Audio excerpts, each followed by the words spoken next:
So yun mga idol, nandito tayo ngayon sa bahay ni Sir Engineer. Ito tinatayo na yung ginagawa na yung mga poste natin. So ayan po. Plus po yung mga parilya. Gawa na rin po yung mixing board na gagamitin bukas. So yun po yung mga parilya. So, nagbebenta na rin po si Ronron ng mga stirrup na gagamitin para sa mga poste.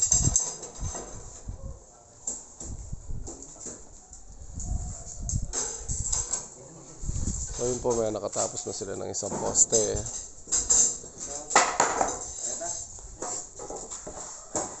Hindi pala isa, meron pa po palang dalawa dito. Ayan na yung dalawa. Bali nakatatlo na sila.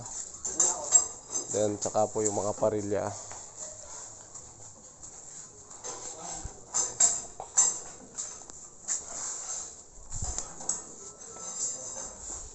So, standard na sukat po niya isa 80 by 60 siya. Then yung natin, yung mga poste natin is 2 meters po ang taas.